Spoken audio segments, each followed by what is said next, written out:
Hello दोस्तों, स्वागत है आप सभी का मेरे यूट्यूब चैनल पे एक बार फिर से लर्न एंड गेट में।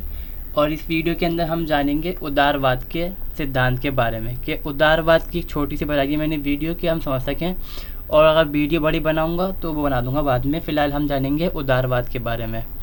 और अगर आप अभी मेरे चैनल पर नए आए हैं तो चैनल को ज़रूर सब्सक्राइब कर लें और दोस्तों के साथ भी शेयर करें, क्योंकि ये मैं पूरी सीरीज़ बनाऊँगा पॉलिटिकल थ्योरी की।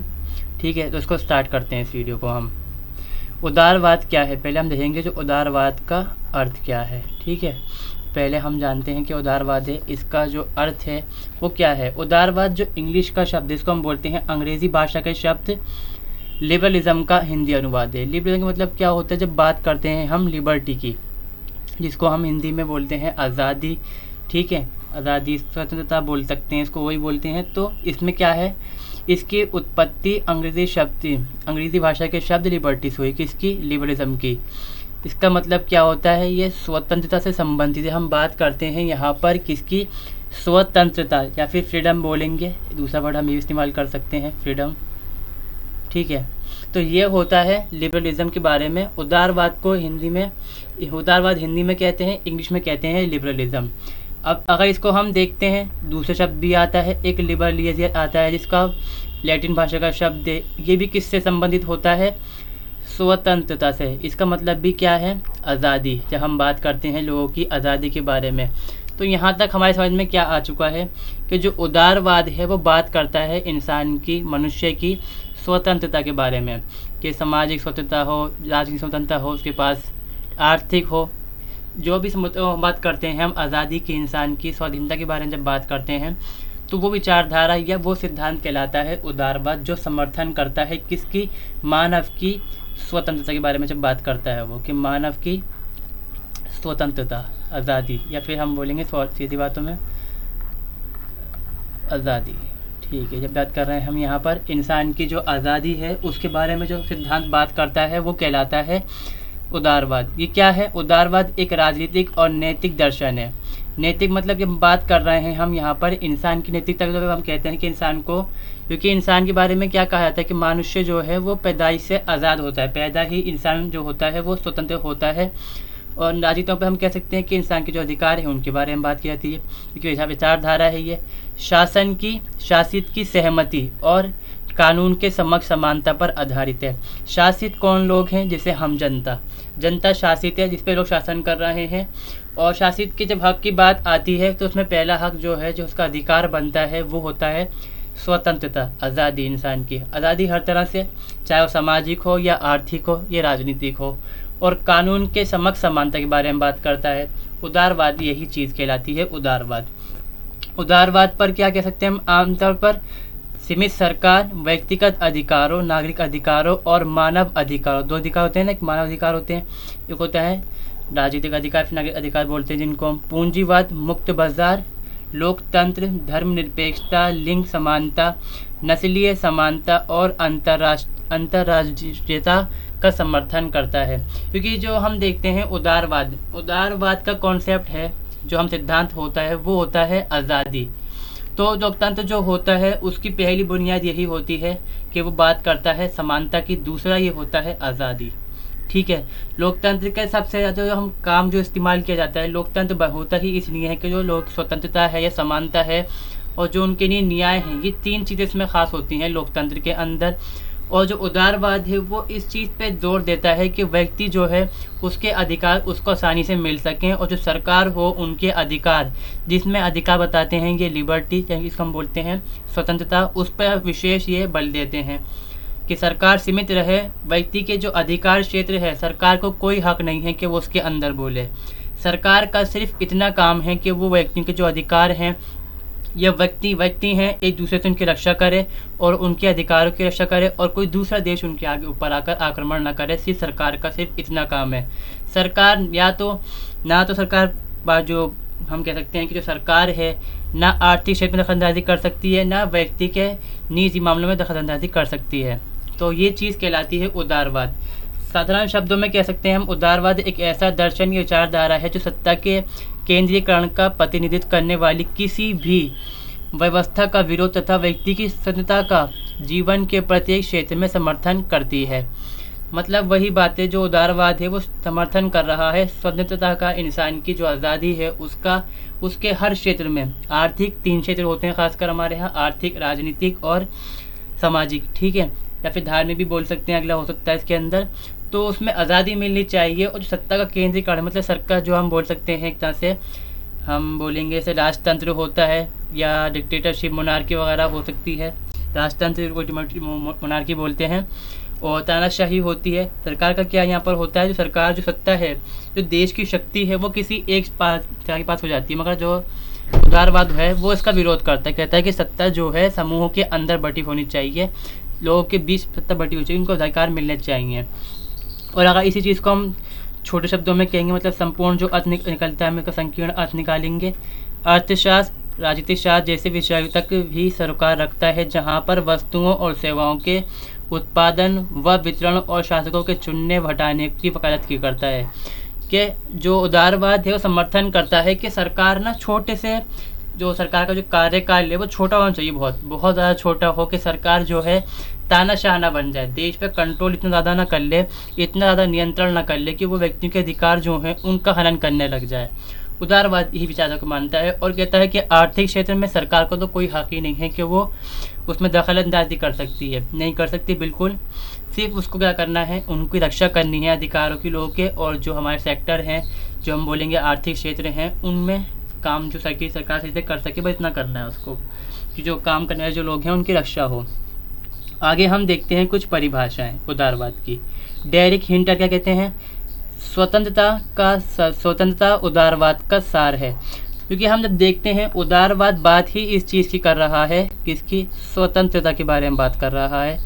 तो उदारवाद को हम जानेंगे तो मतलब यही है, जब हम बात करते हैं अपनी आज़ादी की, फ्रीडम की, तो स्वतंत्रता का विचार इतना महत्वपूर्ण है कि उदारवाद की परिभाषा सामाजिक रूप में स्वतंत्रता का संगठन करने और इसके निहितार्थों का अनुसरण करने के प्रभाव के रूप में की जा सकती है। मतलब जब बात हम करते हैं स्वतंत्रता की, तो उसको हम एक तरह से देख सकते हैं कि वो क्या है।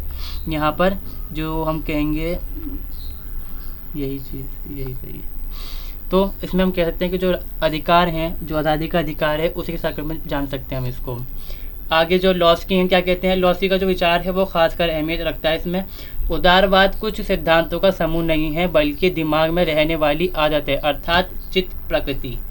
मतलब इंसान में आदत होती है ना, आज़ादी रहने की, जो अपनी मर्जी से करना चाहे कर सके, कोई दूसरा उसके मामले में दखलंदाजी ना करे।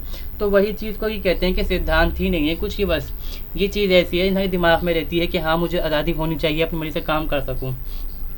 डॉक्टर आशीर्वादम क्या कहते हैं इस बारे में, उदारवाद का क्रमबद्ध विचारधारा, उदारवाद एक क्रमबद्ध विचारधारा न होकर किसी निर्दिष्ट युग में कुछ देशों में व्यक्त की गई विविधतापूर्ण तथा परस्पर विरोधी चिंतन धाराओं से युक्त ऐतिहासिक प्रवृत्ति मात्र है। मतलब जब हम बात करते हैं, ये बात कर रहे हैं, जब हम देखते हैं, देखिए मैं दिखाता हूँ मैं आपको, प्रबोधन काल जो बोलते हैं, यूरोप के अंदर प्रबोधन काल आया था। तो उसी में क्या होता है, लोग बात करते हैं, मुझे जैसे हम कहते हैं उनके अंदर जागृति आती है अपने अधिकारों को लेकर, तो वो बात करते हैं अपने अधिकारों के बीच में, तो चिंतन होता है, तो वो कहते हैं कि यही चीज़ है ये लोग जो हम बात करेंगे उदारवाद। इंसाइक्लोपीडिया ऑफ ब्रिटेनिका में क्या कहते हैं, ब्रिटेनिका हम जानते होंगे, पढ़ा होगा अपने बारे में, साइट के बारे में। तो ये बात करती है कि ये दर्शन है या विचारधारा है। जो उदारवाद की परिभाषा क्या कहते हैं, वो प्रशासन की नीति रीति है, ये जो समाज में संगठनकारी सिद्धांतों और व्यक्ति व समूह के लिए जीवन पद्धति में स्वतंत्रता के प्रति प्रतिबद्ध विचार के रूप में की जा सकती है। मतलब हम बात मानते हैं इसके अंदर जो उदारवाद है वो बात करती है समुदाय और व्यक्ति के जीवन की पद्धति के बारे में, जिसमें उसको आज़ादी मिले अपने काम करने की, अपने मतलब तो हर तरह से उसको जीवन के पहलू में आज़ादी हो। जो बताता हूँ मैं, तीनों पद बताए गए हैं, बताऊँगा भी इन बारे में मैं भी। तो उसी बारे में ये कहते हैं, वही चीज़ है स्वतंत्रता, विचारधारा है जो इंसान की बात करती है आज़ादी की। सरतोरी कहते हैं उदारवाद व्यक्तिगत स्वतंत्रता, न्यायिक सुरक्षा तथा संवैधानिक राज्य का सिद्धांत तथा व्यवहार है।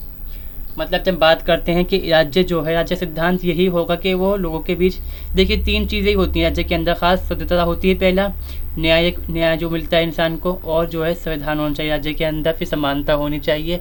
तो यही चीज़ अगर राज्य में है तो वो उदारवाद कहलाता है।